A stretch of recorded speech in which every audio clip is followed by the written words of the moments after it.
Hello students, कैसे हैं आप। तो आज हम लोग स्टार्ट कर रहे हैं वर्क एनर्जी एंड पावर का न्यूमेरिकल्स। हिंदी में बोलते हैं कार्य, ऊर्जा तथा शक्ति। इसके आंकिक प्रश्नों को हम लोग बनाएंगे, अर्थात इसके न्यूमेरिकल्स को बनाएंगे।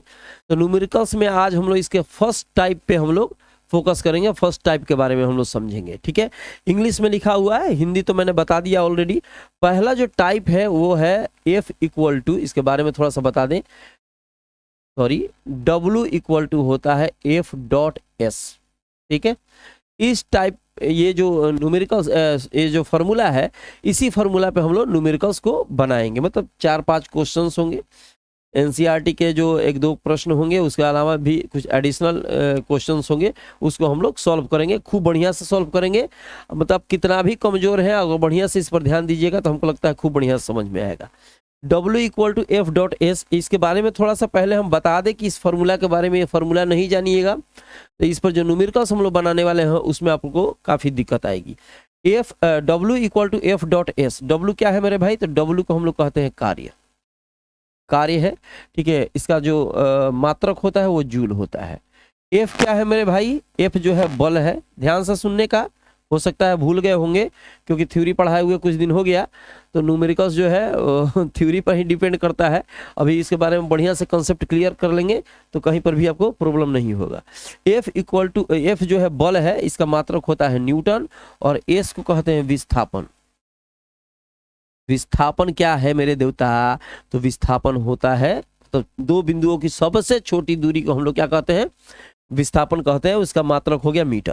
मैंने याद रखना है कि कहीं पर भी अगर 4 जूल दे दे तो समझेंगे कि W दिया है, 4 न्यूटन दे दे तो समझेंगे कि बल दिया है, और 5 मीटर दे दे तो समझेंगे कि S की वैल्यू दी गई है। ठीक है, ये तो आपको समझ में आ रहा होगा। एक चीज और होता है इसमें, आप लोगों को पता होगा कि डॉट प्रोडक्ट जब हटता है तो cos थीटा लगता है, याद रखने का। डॉट प्रोडक्ट हटेगा तो cos थीटा लगेगा। ठीक है, cos थीटा लगता है। अब थीटा जो है F और S के बीच बना हुआ कोण है। F की वैल्यू दे दी गई रहेगी, S की वैल्यू भी दी गई रहेगी, और W की वैल्यू दे दी गई रहेगी, तो हम लोग थीटा की वैल्यू इसके माध्यम से निकाल सकते हैं। F और S का वैल्यू दिया रहेगा और कहेगा W निकालो, कार्य निकालो, तो इस फॉर्मूला पे निकालेंगे। दोनों तो एक ही फॉर्मूला है, लेकिन अगर खाली F और S दे दे W निकालने के लिए फॉर्मूला, F S के साथ थीटा, मतलब थीटा के जिक्र हो जाए तो ये दूसरा फॉर्मूला का हम लोग प्रयोग करेंगे। एक चीज के बारे में थोड़ा सा और हम बताना चाहते हैं। ठीक है, वेक्टर टॉपिक का है, मतलब डॉट प्रोडक्ट और क्रॉस प्रोडक्ट के बारे में। तो आज तो अभी डॉट प्रोडक्ट के बारे में ही चर्चा करेंगे कि यहाँ पे डॉट प्रोडक्ट दिखाई दे रहा है।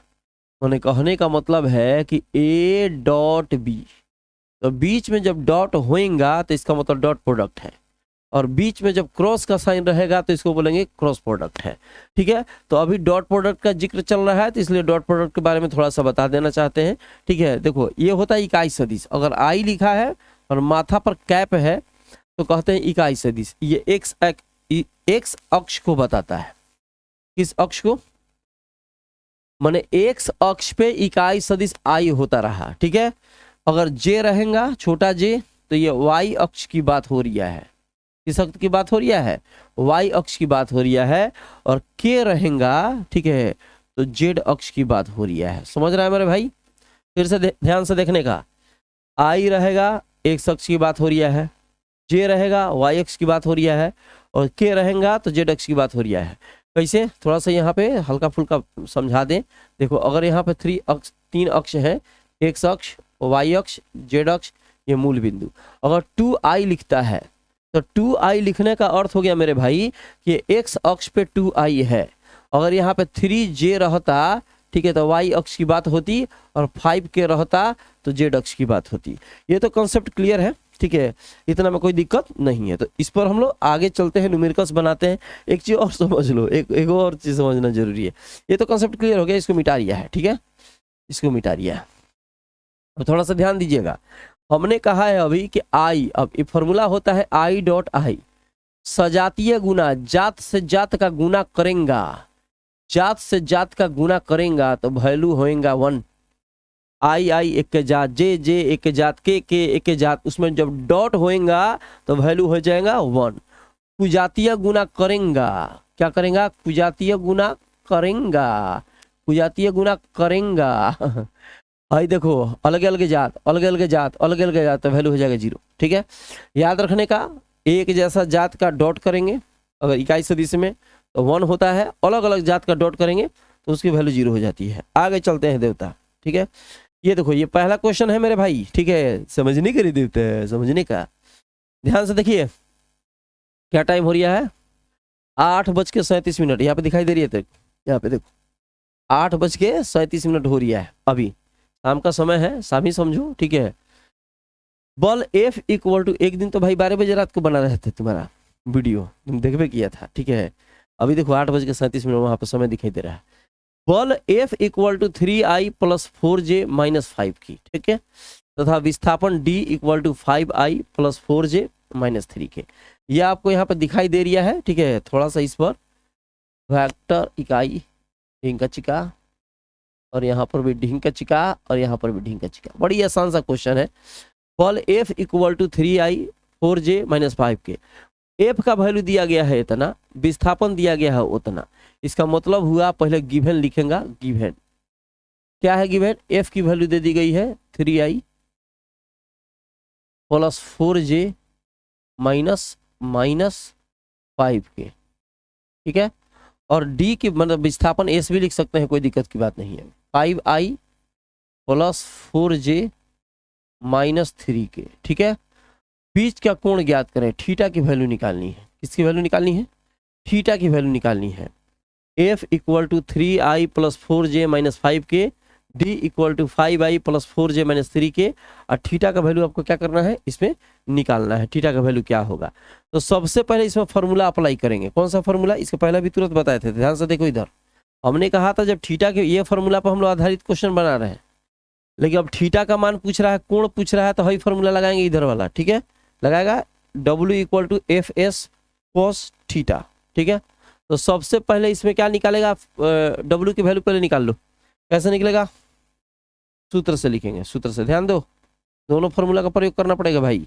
W इक्वल टू होगा F डॉट, S के जगह D लिख दो, यहाँ पर D है। ध्यान दो इधर, W equal to F dot D। ठीक है, W F की वैल्यू रखो इधर 3I + 4J - 5 के, डॉट D की वैल्यू कितनी हो गई? 5I + 4J - 3 के। ठीक है, अभी हमने कहा इसमें देखो, अभी हमने क्या कहा कि एक जात से गुना होएगा तो वैल्यू होती है 1। एक जात से गुना करेंगे तो वैल्यू क्या होगा? 1। अलग अलग जात का गुना करेंगे तो वैल्यू हो जाएगा 0। तो अलग अलग जात का गुना करने की जरूरत नहीं है। जब कह दिया कि अलग अलग जात का गुना करेगा तो वैल्यू हो जाएगा 0, तो गुना करने की जरूरत नहीं है। एक ही जात से गुना करो ना, मैंने I से I में गुना करेगा तो कुछ तो मिलेगा, लेकिन I से जब J में गुना कर देगा तो कोनो वैल्यू हो I के साथ J सटेगा तो उसको 0 बना देगा। ठीक है, एक जगह 0 तो सब 0। इससे अच्छा है I से I वाले में गुना करो। ठीक है, 15 I डॉट I, समझ लिया है? इससे इसे गुना किया I डॉट I प्लस 4 चौका 16 J डॉट J, इससे इसका गुना करेगा तो minus minus plus 15 K dot K। समझो इधर, ये हो गया 3 × 5 = 15 I डॉट I, 4 चौका 16। अब कहेगा कि है सर इससे तीनों में गुना करेंगे, इससे तीनों में गुना उस तरह भी गुना कर सकता है, लेकिन हम क्या बोले हैं? अलग अलग जात का गुना करने पर 0 हो जाएगा तो कोई फायदा नहीं गुना करने से। तो इसलिए I से I में गुना किया, J से J में गुना किया, K से K में गुना किया। हमने क्या कहा? एक जात रहेगा तो वैल्यू हो जाएगा 1, तो 15 × 1 इस 16 × 1, ये हो गया 15 × 1। ठीक है, ये हो गया 15 15 30 और 16 हो जाएगा 46 46। ठीक है, इसकी वैल्यू कितनी आ गई? W की 46 आ गया। समझ रही है मेरे भाई? अब थीटा की वैल्यू निकालनी है, तो थीटा निकालने के लिए एक फॉर्मूला लगाना पड़ेगा। कौन सा formula? F equal to W equal to FD cos theta. तो सबसे पहले देखो यहाँ पे W का तो वैल्यू तुमको दिखाई दे रहा है 46, F की वैल्यू नहीं है। तो कहेगा नहीं सर यहाँ पर तो दिख रहा है। अरे भाई यहाँ तीर के साथ वाला दिख रहा है, यहाँ बिना तीर वाला है, तो बिना तीर वाला F का वैल्यू निकालना पड़ेगा। मतलब F का परिमाण निकालना है, उसका मैग्नीट्यूड निकालना है। यहाँ पर भी कहेगा D का वैल्यू है, तो D का वैल्यू तुम नहीं रख सकता है, क्या है? तो D का वैल्यू के माथा पर तीर है, यहाँ बिना तीर वाला है, तो बिना तीर का करने के लिए एक प्रोसेस होता है। क्या प्रोसेस? पहले इसको मिटा दें, इसकी भी जरूरत नहीं है, ठीक है। तो एफ मोड ले लेगा, जब मोड लेगा तो तीर का निशान हटेगा। तो जब एलएचएस में मोड लेगा तो आरएचएस में भी मोड लेना पड़ेगा, ठीक है। एलएचएस में मोड लेगा तो आरएचएस में मोड लेना पड़ेगा। तो 3i प्लस 4j और -5 के, ठीक है। अब इसका देखो तीर का निशान इसका खत्म, इसका खत्म हो जाता है, और इसका जब मोड लिया जाता है तो इधर रूट हो जाता है। देखो प्रोसेस समझो, यहाँ तीर का निशान खत्म हो गया मोड लेने पर, और यहाँ पे इस तरह से है तो इसका हो जाता है रूट, ठीक है। और पहला का स्क्वायर 3 का स्क्वायर, दूसरा का स्क्वायर 4 का स्क्वायर, प्लस तीसरा का स्क्वायर -5 का स्क्वायर। अब यहाँ माइनस मत लिख देना, हो जाएगा गड़बड़, ठीक है। तीन का 9, 4 का 16, 5 25, कितना होगा 16, ये 25 25 50, रूट हो जाएगा 50। 50 को आप लिख सकते हैं 5 रूट 25 गुना 2, 25 गुना 2 लिख सकते हैं आप, ठीक है। तो 25 का जो रूट होगा वो 5 हो जाएगा, ये 2 हो जाएगा, 5 रूट 2। किसकी वैल्यू आ गई? एफ की। अब एफ का वैल्यू तो निकल गया मेरे भाई, अब निकालना पड़ेगा डी का वैल्यू, ठीक है। तो सबसे पहले इसका तुम स्क्रीनशॉट ले लो, इसको फटाक फटाक मिटाएंगे इसको, या इसको छोटा बना देते हैं। यहाँ पे डी की वैल्यू निकल सकती है, देखो तो, चलो डी का मोड ले लो, उसके बाद इसको छोटा बना दिया जाएगा, है ना। i प्लस 4j और -3 किया, मिटा दिया जाएगा क्या दिक्कत है, ठीक है। 5i प्लस 4j -3 के, इसका मोड लो, तो मोड लगा तो तीर का निशान हटेगा, ये तीर का निशान हटा और दूसरी तरफ रूट हुआ। यहाँ मोड लिए थे, तीर का निशान हटा, दूसरी तरफ रूट हुआ, यहाँ मोड लिए, तीर का निशान हटा, दूसरी तरफ रूट हुआ। ये हो गया 5 का स्क्वायर, ये हो गया 4 का स्क्वायर, ये हो गया -3 का स्क्वायर। समझ लिया मेरे भाई? ये होगा 5 25, 4 चौका 16, 3 का 9, ये भी उतना ही आ रहा है, ये भी उतना ही आ रहा है। तो इसको लिख सकते हैं फटाक से ना 5 रूट 2। क्या लिखेगा देवता? 5 रूट 2। ये तो समझ में आ गया, एफ की वैल्यू 5 रूट 2 और डी की वैल्यू 5 रूट 2। इसका स्क्रीनशॉट लो फटाक फटाक, इसको मिटाना पड़ेगा अभी। स्क्रीनशॉट लेने का, ये डब्ल्यू की वैल्यू कितनी आई है? डब्ल्यू की वैल्यू 46। चलो मिटाएं इसको, इधर काम नहीं है, चलो मिटा दिया है, ठीक है। इसका काम नहीं है देवता, इसका काम नहीं है। ढींका चिका ढींका चिका ढींका चिका ढींका चिका ढींका चिका, मिट गया। चलो अब फॉर्मूला, अब थीटा का मान निकालें, बीच का कोण माने थीटा की वैल्यू निकालनी है पुनः सूत्र से। पुनः सूत्र से, सूत्र क्या है देवता? एफ इक्वल टू हो जाएगा डब्ल्यू इक्वल टू हो जाएगा एफ डी कॉस थीटा। ये आपका वैल्यू आ गया। अब एफ की डब्ल्यू का वैल्यू पुट करो यहाँ पे, यहाँ कितना दिया है? 46 तो यहाँ 46 लिख दिया। एफ की वैल्यू कितना है? 5 रूट 2। टी का वैल्यू कितना है? 5 रूट 2। अरे वो समझ में आ रहा है कि सॉरी है सब, ठीक है। ध्यान से समझने का, डब्ल्यू की वैल्यू है, एफ की वैल्यू है, डी की वैल्यू है, और कॉस थीटा यहाँ लिख दिया, ठीक है। तो 46, ये 5 50 25, ये 2 रूट 2 से गुना करेगा तो 2 हो जाएगा, ये हो जाएगा कॉस थीटा, ठीक है। इसको बटा भेज दो, चाहे कटा दो, 2 से कितना बार में कटेगा? 23 बार में कट जाएगा। अब 25 को इधर भेज दो तो हो जाएगा कॉस थीटा इक्वल टू 23/25। और जब कॉस को तुम इधर भेजेगा, समझ रहे मेरे भाई, 2 से ये कट गया और यहाँ पे ये गुना में था तो बटा में चला है। अब कॉस को इधर भेजो तो थीटा यहाँ बच जाएगा। कॉस इनवर्स जब इधर जाता है तो इनवर्स के रूप में लिखते हैं, साइन रहेगा तो साइन इनवर्स, टेन रहेगा तो टेन इनवर्स। कॉस को तुम यहाँ भेज दिया तो माइनस हो जाएगा, 23/25। ये आपका आ गया आंसर, ठीक है। छापिए छापिए जल्दी छापिए, ये हो गया, ठीक है, हो गया। आगे चले, अगले क्वेश्चन पे चला जाए। चलो ये आ गया क्वेश्चन। देखो अब इस क्वेश्चन के बारे में खूब बढ़िया समझिए, ये क्वेश्चन क्या बोल रहा है, ठीक है। किसी पिंड पर नियत बल लगाकर उसे किसी निर्देशांक प्रणाली के अनुसार जेड अक्ष के अनुदिश गति करने के लिए बाध्य किया गया है, जो इस प्रकार है। अब ज्यादा इस पर ताम झाम करके सोचने का जरूरत नहीं रे बाबा, नहीं तो उसके बाद तुम्हारा कंडीशन खराब हो जाएगा।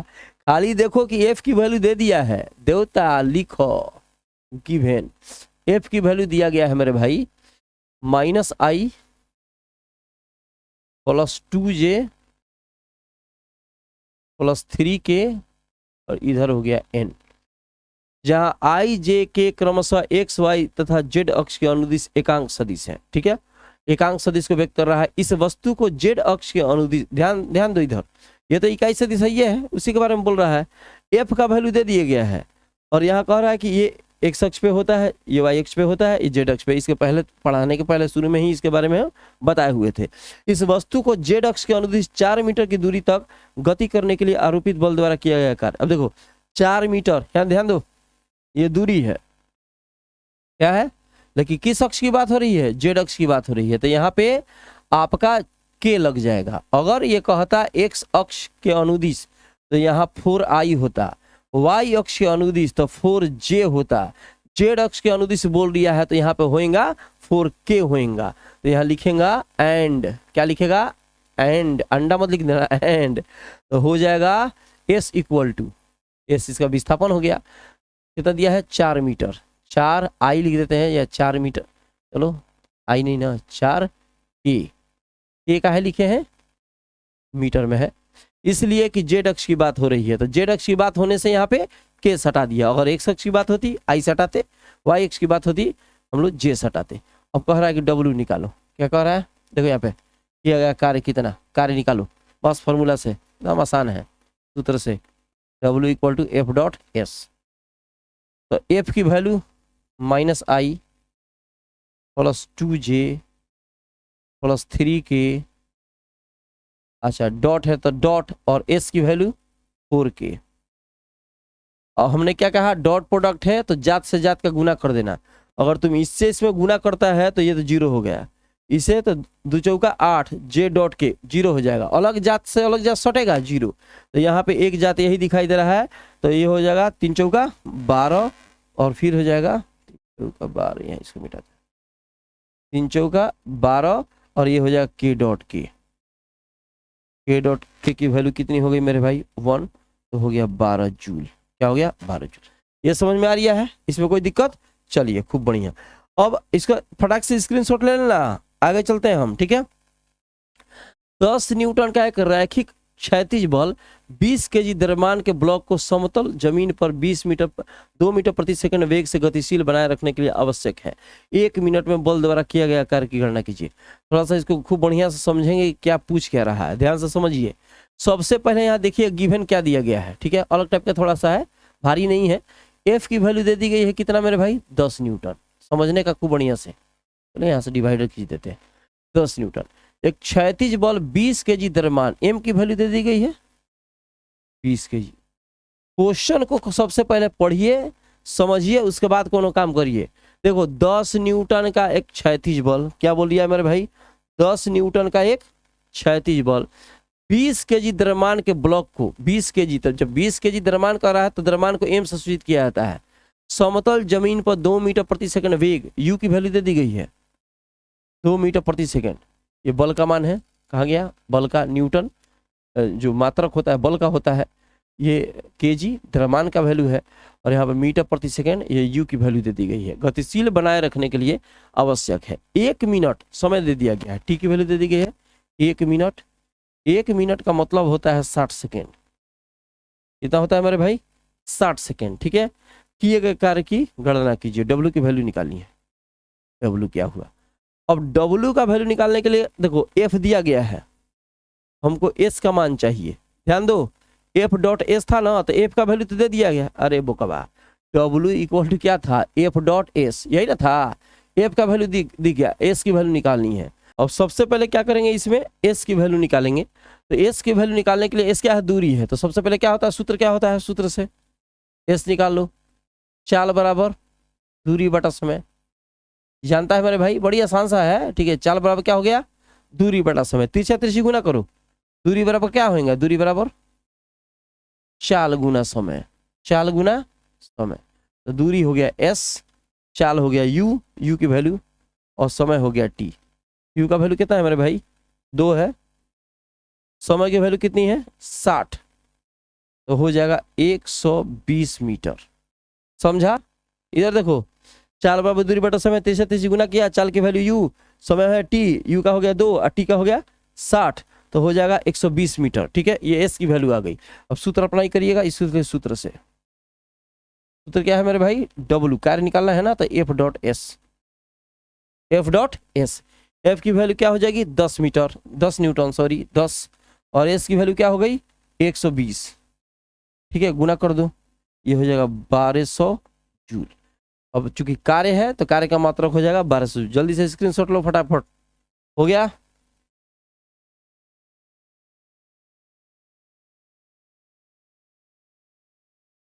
हो गया भाई मेरे, चलिए अगला क्वेश्चन देखते हैं, ठीक है।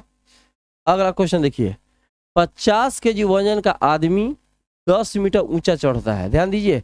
अब ये भी बढ़िया क्वेश्चन है, ठीक है। 50 केजी गिवन दिया गया है मेरे भाई, गिवन क्या है इसका, गिवन दिया गया, गिवन है, ठीक है। एम इक्वल टू हो गया 50 केजी और 10 मीटर ऊंचा चढ़ता है, एच हाइट कितना दिया है 10 मीटर। गुरुत्व द्वारा किए गए कार्य की गणना कीजिए। अब गुरुत्व द्वारा जो कार्य होगा वो वैल्यू निकालना है तुमको, ठीक है। तो किया गया कार्य जो होता है स्थितिज ऊर्जा के रूप में संचित होता है। जो कार्य होता है, कार्य का मात्रक जूल होता है, ऊर्जा का मात्रक जूल होता है। तो जो कार्य होता है ना, कभी कभी स्थितिज ऊर्जा के रूप में संचित होता है, किया गया कार्य कभी गतिज ऊर्जा के रूप में इकट्ठा हो जाता है, गतिज ऊर्जा के रूप में लिया जाता है। तो यहाँ पे जो काम हो रहा है वो स्थितिज ऊर्जा के रूप में संचित हो रहा है। तो लिख सकते हैं सूत्र से, देखो पहले समझो, यहाँ पे एम की वैल्यू 50 केजी, वजन का आदमी 10 मीटर ऊंचा चढ़ता है। जब ऊंचाई पे जाएगा तो उसका क्या होगा, गुरुत्व के विपरीत दिशा में है, ठीक है। तो वो जो गति करेगा वो धीरे धीरे धीरे धीरे वो स्थितिज ऊर्जा के रूप में क्या होगा, संचित होगा। तो लिखेंगे सूत्र से डायरेक्ट क्यों जी, W इक्वल टू mgh, ठीक है। m की वैल्यू क्या हो गई 50, g की वैल्यू क्या हो गई 10 लिखो या 9.8 लिख दो। g का वैल्यू 10 लिख सकते हैं, 9.8 लिख सकते हैं। h की वैल्यू क्या हो गई 10, गुना करो इसमें, तो 50 इसमें जब गुना करेगा तो इसका दशमलव खत्म हो जाएगा। अब इसका गुना कर दो, 8 × 4, ये हो जाएगा 45 49 जीरो, फिर से गुना करो तो 8 × 40 जीरो, फिर 4 हुआ 9 × 5 45 और 4 49, ठीक है। ये जूल, ये हो गया आपका आंसर, ठीक है। छोटे छोटे क्वेश्चन है मेरे भाई, फटाक फटाक बन जा रहा है, ठीक है। अब जल्दी से इसका स्क्रीनशॉट लो, अगला क्वेश्चन में देखते हैं। एक कण एक बल F गिवन दिया गया है। अब ज्यादा क्वेश्चन पढ़ने का क्या जरूरत है, फटाक फटाक लिखो ना। F का वैल्यू दिया है 4I + J + 3K, ये आपका दिया है बल की वैल्यू, ठीक है। एक कण एक बल F equal to 4I + J + 3K newton के प्रभाव में स्थित, R1 equal to 3I + 2J - 6K metre से स्थित, R2 equal to 14I + 13J - 9K metre तक गति करता है। किए कार्य की गणना कीजिए, यही निकालना है आपको, ठीक है। तो F की वैल्यू दिया गया है इतना, ठीक है। अब इसमें R1 समझो, पहले क्वेश्चन को समझो। एक ये बल है कि प्रभाव में स्थित, ये दूरी है R1 से स्थिति R2 तक गति करता है। मान लीजिए कि आप 20 मीटर या 20 किलोमीटर कहीं लिखा है, वहां से चलना चालू किए और 30 मीटर कहीं लिखा है वहां तक गए, तो कहा जाएगा दूरी कितनी, तो ये नहीं कहिएगा 30 मीटर 30 किलोमीटर, आपको कहा जाएगा अगर 20 किलोमीटर कहीं लिखा हुआ है, वहां से चलना जब प्रारंभ करोगे और 30 किलोमीटर तक जाएगा, तो ये थोड़ी होगा 30 किलोमीटर तक पहुंच गया, इसको 0 मान लेंगे। या डायरेक्ट करो फाइनल माइनस इनिशियल, मतलब लास्ट माइनस फर्स्ट, तो कितना 30 में से 20 घटाएगा तो 10 किलोमीटर तुम चला हुआ है। मैंने कहने का मतलब है कि अगर 5 से कोई 25 तक चला जाए तो 25 - 20 है ना चला है, अगर 0 से 25 होता तब ना 25 माइनस फिर 0 करते तो 25 आता है, समझ रहा है मेरे भाई। तो यहाँ पर उसी कंडीशन में दिया गया है, R की वैल्यू दे दी गई है। R माने प्रारंभिक बिंदु कितना है 3I + 2J - 6K मीटर में है, और R2 की वैल्यू दे दी गई है 14I + 13J और -9K, ये हो गया R2 की वैल्यू। अब इसमें कह रहा है गति करता है, दिए गए कार्य की गणना कीजिए, W की वैल्यू निकालनी है। दिए गए कार्य की गणना कीजिए, इसका मतलब W की वैल्यू निकालनी है। तो सबसे पहले W का वैल्यू निकालने के लिए क्या फॉर्मूला चाहिए, यहाँ देखो क्या था, W equal to F dot S, ये ना फॉर्मूला था। तो F की वैल्यू तो दे दी गई है, S माने तय की गई दूरी। तो यहाँ से यहाँ चलता है, ये कैसे था कि 20 से लेकर 40 गया, तो 40 - 20, तो ये चल रहा है R1 से R2, तो R2 में से क्या करेंगे, R1 को हम घटा देंगे, ठीक है। तो यहाँ पे इसलिए S इक्वल टू या R इक्वल टू डायरेक्ट लिख दो, R2 - R1 last minus first, घटाओ इसमें से 14i, घटा दे डायरेक्ट। देखो 14 में से, अब i में से i घटेगा, 14 में से 3 गया, कितना हुआ 11i। ये 13 में से 2 घटा दो, कितना हुआ मेरे भाई, ये हो जाएगा 11, फिर 11j। और -9 में से -6 माइनस करेगा तो ये हो जाएगा प्लस, तो ये घटेगा तो हो जाएगा -3k। इतना आया s की r की वैल्यू, या कहो दूरी आ गया इतना, ठीक है। फिर से घटा लो, 14 में से 3 गया 11, 13 में से 2 गया 11, -9 में से -6 घटाएगा तो ये तो प्लस हो जाएगा, तो इसमें से घट जाएगा तो -3k। ये r की वैल्यू निकलेगा, बस फॉर्मूला लगा देगा, काम खत्म। इसलिए w इक्वल टू क्या हो जाएगा, f.s, तो f.r है तो यहाँ r लिख दो। f की वैल्यू हो गई 4i plus j plus 3k, फिर यहाँ क्या है डॉट, r की वैल्यू कितनी हो गई मेरे भाई, r की वैल्यू हो जाएगी 11i और प्लस 11j और हो जाएगा -3k होगा।